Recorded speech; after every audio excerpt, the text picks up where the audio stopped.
On Commerce, Agriculture, and Natural Resources. I am your chair, Paul Krizak, and we have two bills before us.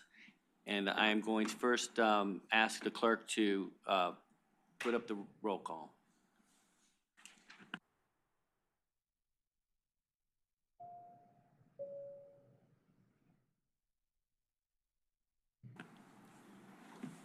Thank you, clerk. We have a quorum. All right, our first bill is HB 183, Delegate Reed. I understand you have a substitute. Yes, Mr. Chair. All right, we're going to move the substitute. Do I have a motion? So moved. Second? Second. It's been moved and seconded. All those in favor of addressing the substitute? Please signify by saying aye. Aye. Opposed? Okay, the ayes have it. The substitute's before us. Delegate Reed. All right. Thank you, Mr. Chair, and thank you, members of the subcommittee. Just to give you an idea of what the substitute does based upon the original one, it just makes some improvements to the definition of what would be qualified as a first-time home buyer. Because what this is this is the first-time home buyer savings program that was originally put in place in 2014 to allow individuals to be able to make contributions to an account that would then be tax exempt for the purposes of doing a down payment or helping with closing costs for buying a first-time home.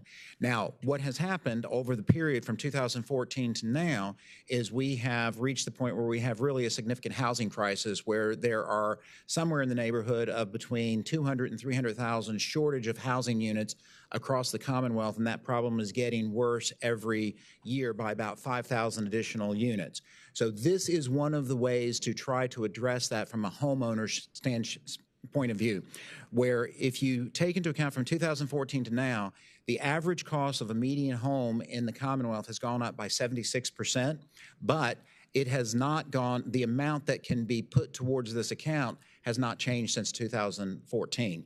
The other thing is that this language also now includes townhomes, because when it was originally done, it didn't include townhomes, and what you end up with is that some entities would say, well, we can do single family and we can do condominium, but we can't do townhomes because it's not explicitly in there.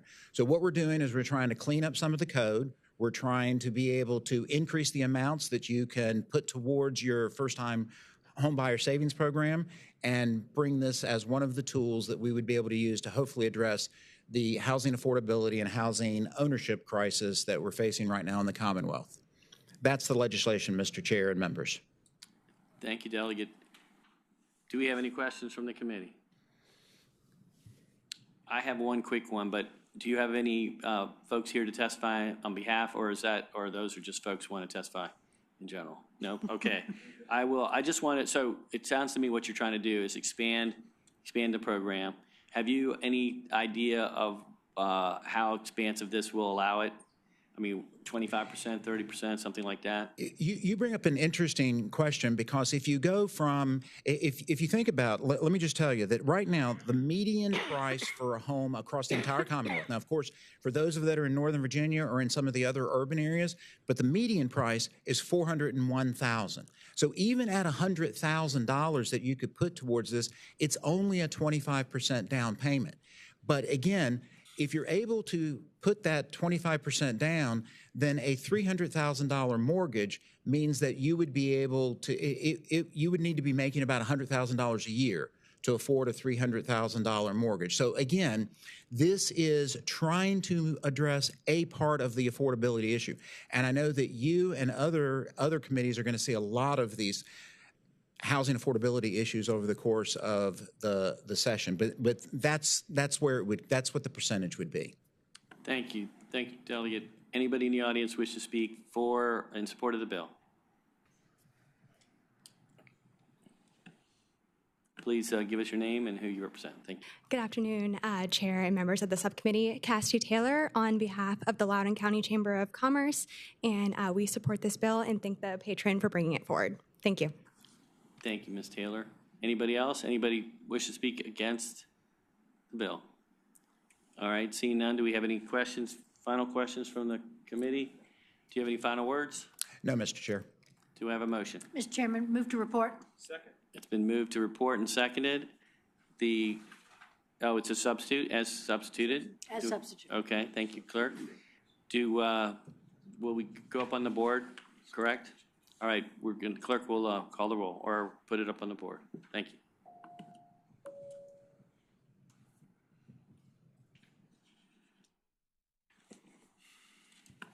All right, thank you very much. Your bill reports 7-0 with the substitute. Okay, thank you, Mr. Chair. Thank you, members of the committee.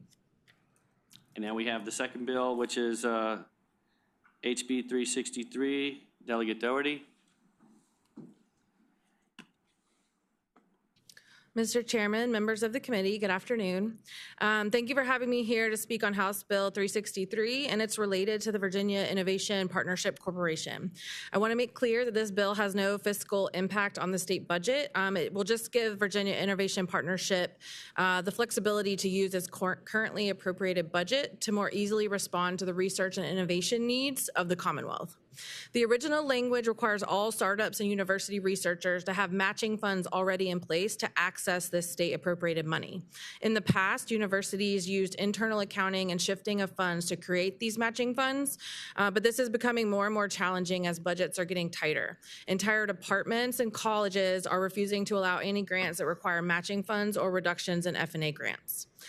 This particular language change removes the matching fund requirements for amounts requested under $100,000, allowing very worthy projects to make their way to the VIPC for consideration, while leaving the matching fund replacement or matching fund requirement in place for projects that can more easily access matching funds capital.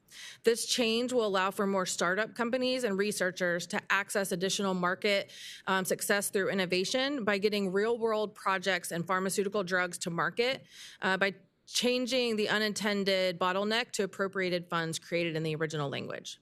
Given the attacks directed on research at the federal level, this change can allow for Virginia to respond favorably to the innovation that flows from our Commonwealth. Thank you for your time, Mr. Chairman, members of the committee, and I hope it is the will of the committee to report this bill. Thank you very much. Do we have any comments from the committee? Any questions? Anybody in the audience wish to speak in support of the bill? Good afternoon, committee. Thank you for your time. My name is Brent Fagg. I am Assistant Director for Innovation at VCU's Tech Transfer Office. I have worked very closely with VIPC over the last few years and have had over a dozen projects go to them for funding and get funding from them. And that also includes startups who have been spun out of the universities. The matching fund has been the #1 delay in getting projects before so that VIPC even gets to see them.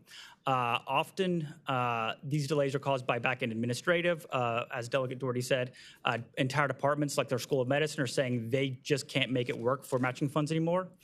And so I think this will have an important impact to make sure that best projects are getting to them to select from rather than projects being self-selected out because of this lack of ability to connect matching funds. And if I may have one more moment, one example is we have a very promising liver cancer therapy. They had previously received federal funding to develop it, but because of how those federal funds could be spent, they needed VIPC to move them forward. And they ended up having a year delay that actually caused them to move out some of their clinical trials from being able to be funded under that. And so that's something that, is real impact of getting that to market and being able to treat people quickly. Thank you. I have a question for you, but yes. First I'll ask my colleagues if they have any questions. Yes, Delegate Carr. Thank you, Mr. Chairman. The liver, was this through the Liver Institute at VCU? It's actually not originally through the Liver Institute. It is working with them now. It was from a doctor who had developed a therapy for something else and then found that it actually worked very well with liver disease and moved it into that. Thank you.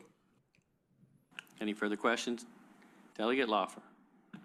Thank you, Mr. Chairman. Just wondering, so these are going to be all grants that are below 100,000, and if VCU, you said that was about 12, you thought would? We had received about 12 in the past. We could certainly get more. And again, a number of both startups and researchers self-select out to even come to our office to apply because they can't get those matching funds or because their departments. And so these are projects we don't see, and even the ones we do see, some VIP does not see because internal pressures to prevent those from going forward. Mr. Chair, just follow up. Are there other universities, thank you, that would fall under this category? I'm just wondering. This is every university, research university in the state. So these would be available to all of them? Yes. Okay. Thank you so much.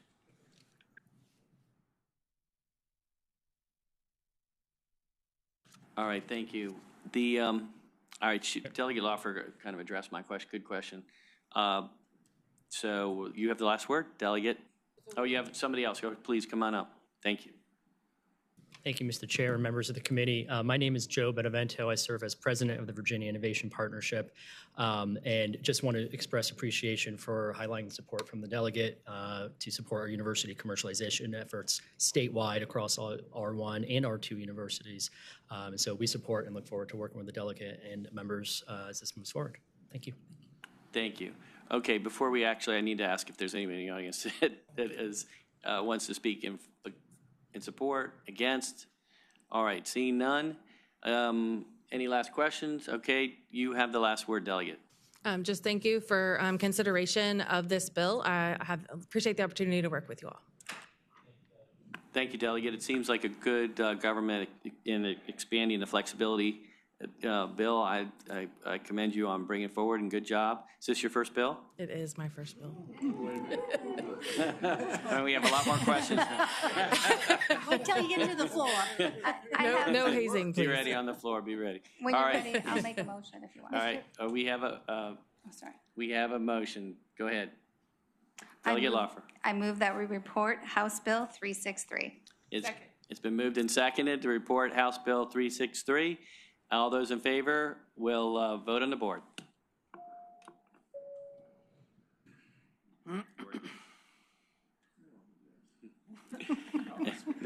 Thank you, colleagues.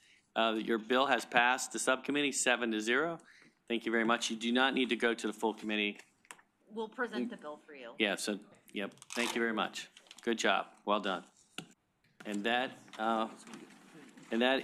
finishes the work of the committee. I want to thank our analysts and our clerk for helping me out.